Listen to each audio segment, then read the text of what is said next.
New upload from Extinct Zoo. They have some great videos on their channel. Not gonna lie to you, this one's fairly recent, 8 days ago, and it sounded very intriguing. Extinct animals, the first humans saw. This is right up my alley for history. Can't even lie, let's go. If you condense the history of life into a single 24-hour day, then modern humans, aka Homo We sapiens, get murked. appeared less than 8 seconds ago. Oh, In other words, we ain't that old. yeah. And yet, in those few seconds, which represent our roughly 350,000 years of existence, the Earth has changed. In some ways not a lot, Drastically. but in other ways, an impressive amount. Drastically. And if you were somehow sent back to when humans first appeared, you'd see a lot of strange stuff. But what Giant exactly would you sloth. see? At the time, Homo sapiens were restricted to continental Africa, and stayed there for quite some time, Sure. not budging all that much until anatomically modern people finally dispersed about 70,000 or so years ago. Or at Damn. least that's the dispersal whose descendants survived to populate the world. During this long period of hunkering down within Africa, our ancestors would have encountered a myriad of different biomes, and more importantly, animals, Yep. that sadly, or gladly, It's depending on how crazy. you look at It's it, crazy to no think longer about. breathe or walk on the face of the earth. Crazy to think about. Off the top bro. of your head, you may be imagining some things like saber-toothed tigers, crazy-looking The stegodons, mammoth. and other strange Pleistocene or ice-aged animals. And though such creatures were found in the rest of the world, they weren't what the first modern people saw. And actually, many of the iconic animals we associate with recent prehistory either never lived in Africa, or had fully disappeared from the continent by the time we evolved. This should be interesting. Instead, Africa was on a very different path compared to other areas, with the now extinct animals there following a trend of looking a lot like the ones we still have today, but just being slightly off, which is nicely exemplified by the Paleoloxodon. Besides their noticeable bone growths on top of their skulls, this extinct elephant looked a Oh, lot like the living, shit. especially if you saw one from afar. But if you did happen to walk up to it, you'd notice that its proportions were all wrong, as this mammal was an absolute giant, and is currently Oh, considered shit. the largest mammal to have ever walked the earth. Damn. Though at the same time, it is also the smallest elephant to have ever lived as well. What? And how is that possible, you ask? Well, there were multiple species belonging to this genus Oh. that greatly varied in size, to say the least. Most of which were extinct by the late Pleistocene, while the majority of the then remaining were found outside of Africa, leaving only one species left that the early modern humans witnessed: the Paleoloxodon gilensis. This 130,000-year-old species was not the largest Paleoloxodon, but it was definitely up there, likely having been a direct descendant of the second largest member, the Reki. And from what little remains we have, it seems that gilensis was fairly identical in size to its predecessor, which is Interesting. crazy considering that the Reki was recently estimated to have stood at 4.2 meters or 13.9 feet at the Holy shoulders shit. while weighing 15.3 tons, making it not only heavier than every theropod ever, but also 50% bigger than the heaviest African bush elephant known. Good God. So with that said, you probably are not surprised to hear That's a that this nightmare. size extended to its tusks as well. But even for a 15-ton elephant, their tusks were abnormally massive, as Paleoloxodon they in general walk? had the longest tusk-to-body ratio of any known elephant, resulting in tusks as long as the entire bodies of certain elephant Holy species. shit. These tusks were also straighter than normal and closer to the ground, allowing the gilensis to easily strike smaller objects and interact with the ground, perhaps using its tusks as a shovel in certain situations. Bro, Earth is so fascinating. How does like a single like atom turn into a giant elephant that somehow adapted to get like strong ass tusk in the front of its face to defend it? So like what are To make this what? mammal just a little bit more menacing, those protuberances on its skull that I mentioned are believed to have served the purpose of enhancing the tusk's lethality, being an anchor point for a bunch of large muscles that supported their heads, thus letting them swing their weapons around with even greater might and speed. So by now, you'd think that any sensible creature would have realized that you do not want to mess with a supercharged giant elephant. Yeah. And yet researchers believe that modern humans might have actually hunted these units, as while no concrete proof exists, we do know that other Homo species in Eurasia were able to habitually hunt and butcher Paleoloxodons of similar size, using Interesting. weapons like spears. And not to mention, we also had javelins at this point as well. Now this being said, if hunting did occur, it was likely not an everyday coincidence, considering that Just that they Paleoloxodon was the largest animal on the entire continent, and thus Fucking any attempt dinosaur. would bear a plethora of risks. And not to mention, there were plenty of other megafaunal animals to choose from that were both smaller and less equipped. And while this many times made for easier hunting, smaller doesn't always translate to easy. And a good example of that is Syncharis anticus, fuck, bro? colloquially known as the giant buffalo. What is Despite that being thing? many times smaller than Paleoloxodon, this extinct bovid was still an absolute menace Look to at the society, horns on that and is bro. actually the largest bovid to have ever lived in Africa, with adults measuring some 3 meters or 10 feet long, and standing 6.1 feet or 1.85 meters tall at the withers. Menace. So in other words, taller than most mooses. They were also completely roped in dense muscles and sported robust bones, giving them some heft, with larger males routinely cracking 2.2 that tons, motherfucker's similar to the weight strong. of a white rhino, the largest rhino on Earth today. Bro, And what make- it's crazy because their size is definitely much bigger than a human, but it's not that far off. But they weigh 2 tons. In this comparison, you have to remember that rhinos basically have flipping armor-like skin, thus bulking up their weight, while Syncharis anticus was just pure muscle, bone, and a little keratin. As these guys Scary. also had horns that would have put rhinos to shame, with each jutting out to the side, being slightly curved and very, very long, possibly reaching more than 1 meter or 3 feet each, almost resembling those seen in water buffaloes, to who it is closely related. And in larger individuals, it's thought that these horns could have been 3 meters or 10 feet from tip to tip, Jeez, bro. so equivalent to the length of a basketball hoop, and longer than the horns of most ceratopsids, including some that were nearly 3 times its body size. So in order to accommodate this size and massive body, the giant bull likely needed to graze huge quantities of foliage, which in conjunction with presumed large herds, resulted in this bovid having profound impacts on the It just environment looks it lived insane. in, with their movements paving large paths. Due to this trait, they would have been quite easy to track, allowing for some of the braver predators, like humans perhaps, to go after them. Though finding one was significantly easier than killing one, considering that they were not afraid in the slightest to use their horns. Motherfucker Something we probably know strong, thanks too. to actual recordings, coming from ourselves. You see, these bulls routinely featured in cave art around Africa, which often depicted them in the midst of a battle, typically with other bulls, with most having a face-down stance, using their horns to ram into their foes. And in fact, these fights were so common that they hold the title for the It must have been crazy to be alive back then when all you could do was just watch animal fights and just wait for you to go have to hunt. That's all there was, bro. You had to find shelter and then get food, and you're surrounded by just other species. That's most crazy. depictions of violence, strongly suggesting that this bovid had a fairly short temper. It also probably helped that it likely could run at top speeds of 35 miles or 56 kilometers per hour, Fuck no. meaning that anything it made contact with, besides maybe a Paleoloxodon, was getting absolutely bodied. Of course though, despite their huge horns, size, and ferocity, this did not stop us again from hunting them, We always nor did do. it stop the other us. And by that, I'm talking about other humans. As you likely know, multiple Homo species have walked the Earth. But people tend to forget that it wasn't just a straight ladder down to us, with each one succeeding the last. Instead, there was a surprising amount of overlap, which basically climaxed during the time of the first modern humans. As roughly 300,000 years So ago, crazy. there were 4 Homo species living in Africa at the same time. Yeah. Not necessarily in the same places per se, but close enough that We we might have came run out on into top. each one separately. And along with sapiens, this included the Naledi, Rhodesiensis, and the Heidelbergensis. So quite a range. By this time, a couple of them had been around for hundreds of thousands of years, while we, on the Damn. other hand, were rather fresh-faced. And though all bore a lot of similarities to us, it's still reasonable to think that some of these guys were seen as not like us by our predecessors, especially the Naledi, the oddest of the bunch. This archaic human was fairly primitive compared to the rest, and was rather Australopithecus-like, who was an even earlier hominin from which the Homo genus descended from. That's even the craziest part of the video, bro. 4 different species of humans living on Earth at once. Isn't that what? Like our progenitor, Can the we Naledi comprehend had a that? knack for trees, as its body build and design implied a more arboreal lifestyle, and reduced the ability to run efficiently on land.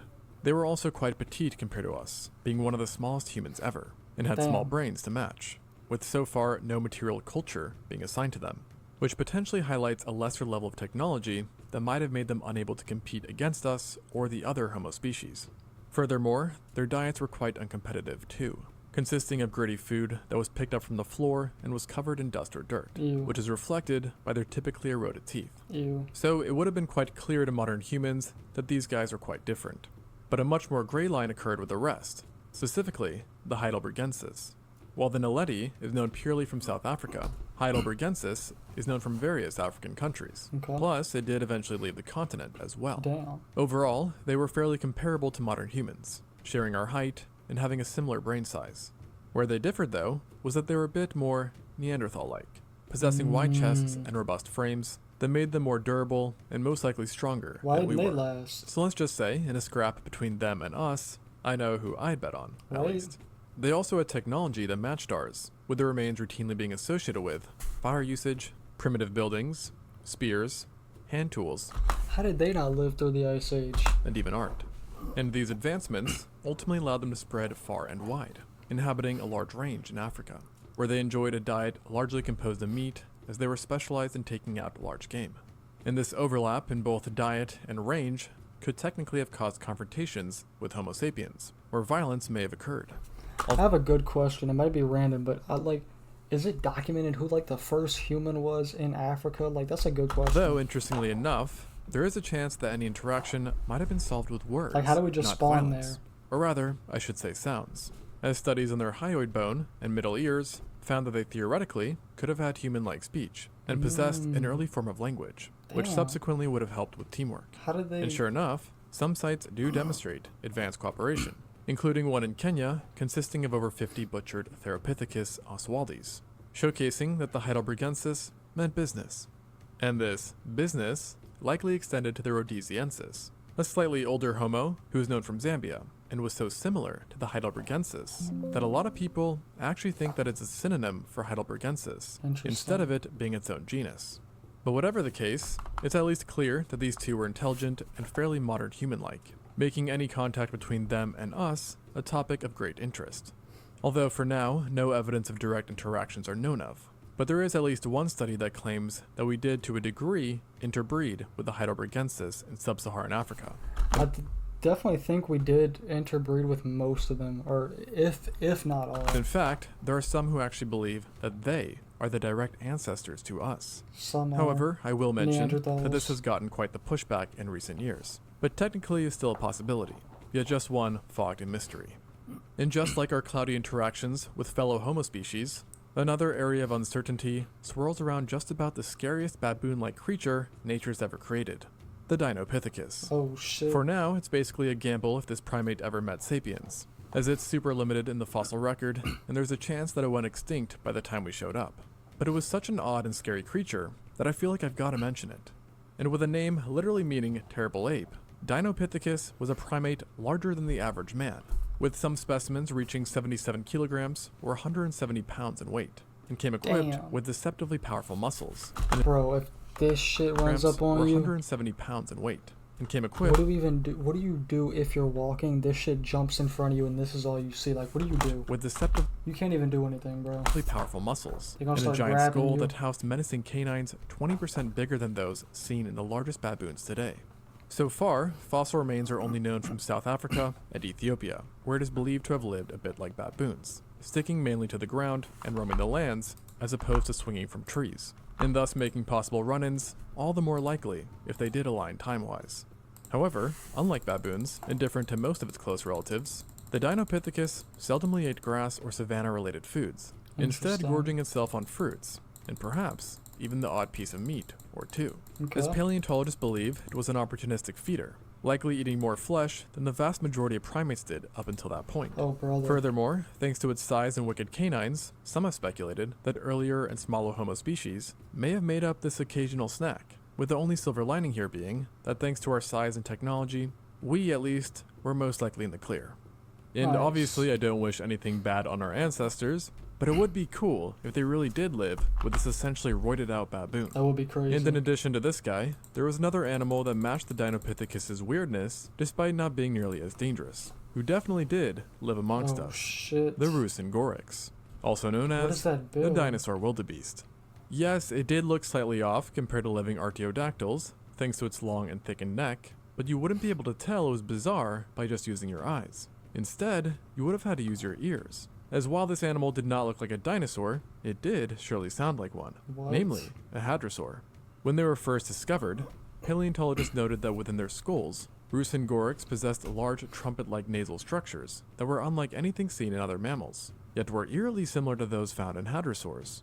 And actually, its design is so unique that researchers don't even know of any other animal besides Lambeosaurines crazy. with such anatomy.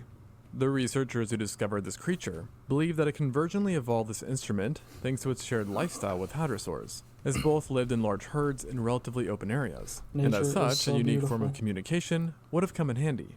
Additionally, both hadrosaurs and the Rusengorix had very specialized diets, and therefore teeth, which indirectly might have led them to developing unique skull structures, and thus resulting in their unique nasal passages. And in the case of the Rusengorix, it's thought that they were able to create sounds so much lower than their normal vocal ranges that they could achieve infrasound if they wanted to, Whoa. a frequency that is too low for humans to hear. How In is, other words, they could literally be having a shouting match and still be library appropriate. is that really like a thing, bro? Holy shit. And maybe this silence might have made you hungry. And I say this because out of the animals on the list so far, the Rusengorix is the only one known with skeletal evidence confirming predation by sapiens, with a group located in Kenya Damn. having butchered marks and being found right next to human tools. And the way in which the group died implied that humans likely hunted this wildebeest-sized bovid en masse, with some even speculating that humans is what ultimately led to their extinction. And They were- another animal that has joined them in extinction, but likely not through humans, is one that at first glance seems to be a very familiar face, Is that a warthog? the Metridiocheirus, an extinct swine that could very well have taken Pumbaa's place in Lion King, as it was superficially an almost exact copy of the warthogs we know of today. That looks And like sure one. enough, it is thought to be a direct ancestor of theirs too. The big difference is, though, was that this warthog-like animal was a Whoa. chunkster, with the average specimen being as large as the biggest warthogs currently alive, with most having measured about Why was everything just much bigger back then? Like, didn't they have a giant dragonfly and everything like that? 5 feet or 1.52 meters. And this is impressive and all, yet where things really get crazy is in the weight department, because though you can find warthogs today that match their length, the Metridiocheirus was extremely compact. So compact, in fact, that one of the species is Hell literally no, called bro. the compactus. And individuals could weigh more than twice that of a warthog of the same length does, with some estimates even suggesting a weight of over half a ton in bigger specimens. What is that? So face? basically a horse, but warthog shaped. And as you know, warthogs can be a bit testy and aggressive, likely a shared trait in that's this ancient terrifying, swine. bro. A possibility made scarier by the fact that Metridiocheirus had 4 tusks, which were proportionally longer, sharper, and more straight than the others seen today, making their heads almost look like a Stegosaurus thagomizer. And like its living relatives, Metridiocheirus likely used these tusks for a variety of functions, including fighting. So you would definitely have wanted to steer clear from this guy, which is a bit challenging as they were found across a good chunk of the continent, and were typically out and about, living grazing lifestyles. And this animal, nor the others mentioned, were not the only familiar faces present, as back then you also had many more kinds of rhinos, zebras, and giraffes. But unlike this swine, they weren't necessarily monstrous in size compared to their relatives, but they did bring their own uniqueness. Okay. For example, there was a species of zebra that was found in the Sahara, which is today a zebraless place. Then you also had a giraffe that was slightly taller than modern ones, which also liked to travel outside of Africa occasionally, Interesting. with most fossils actually being known from Turkey. And then, perhaps most interestingly of all, you had a hairy rhinoceros, specifically the Stephanorhinus hemitoicus. I am curious on how the world would look if, like, animals could just roam freely, like, since, you know, humans have been here too, because it'd be weird where some animals would currently be. Or the steppe rhino, for short. Unlike today, this rhino could be found in northern Africa, over Oh. 200,000 years ago. And compared to the living rhinos, the steppe rhino preferred slightly colder habitats, which likely led to its What is sparse hairy that? coat that made it almost resemble a woolly rhino, albeit just not crazy. as big, being more comparable to the white rhinoceros. And despite being called the steppe rhino, you could actually find this rhino patrolling forests and woodland areas, where we know it frequently came into contact with people. And how do we know this, you ask? Well, I'll let We Northo killed 2 them. explain. Hominins have been hunting megafauna for hundreds of thousands of years, including the first modern humans.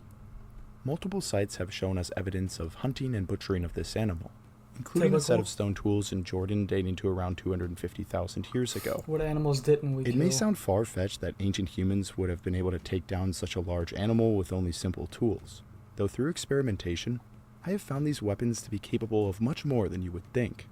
Simple wooden javelins are able to easily pierce the vitals if they slip between the ribs, while stone points are even able to smash through bone. By this time, humans had developed sophisticated stone tools which were hafted Nice. on spears, and presumably thrown. These people would have been able to take down any animal in their world with the right strategy. There is also evidence that we viewed this creature with high esteem and respect, at least if it is believed to be cognates with Neanderthals, as the steppe rhino was one of the few animals that occasionally became trophies for Neanderthal hunters, with skulls being kept presumably Damn, as bro. prizes. Funny enough though, while this animal has a lot of evidence for being hunted, a study found that there is little evidence to support that its disappearance some 35,000 years ago was tied to human overhunting. Though as with many other Pleistocene Massive creatures, extinctions, bro. it is a matter of debate. After this video, come on over to my channel to learn about the It's got me in the fearsome mood to animals the hunt some first Native shit. Americans encountered, the evidence we have of their interactions, and the effectiveness of their stone tool technology. Back to Extinct Zoo.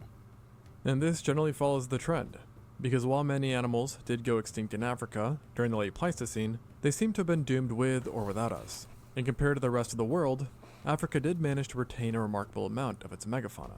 A prime reason why extinct humans actually did not see a crazy amount of odd creatures, because simply put, the weirdest ones are still with us. And That is let's true. try to keep it that way. That is true, Thanks bro. for watching, and until next time, on Extinct Zoo. Let's not take advantage of our animals too much. You know, they're here, we're here. You know what I'm saying? Let's enjoy it while we can. Yeah, bro. All the humans back then, they'd see any animal and be like, "Yeah, we could take it down, bro." Our ancestors have done so much to get us to where we are today, and now a majority of our species scrolls TikTok for most of their day. Thank you for hunting those animals, humans. We love you. Get up at my hometown, there's nobody left. Set up the bro with a play, don't fumble it. Damn, he fumbled the ball, I gotta recover it. East Street lacking, other bitch caught up. He spun back, that's not what I taught him. Now I gotta make the play.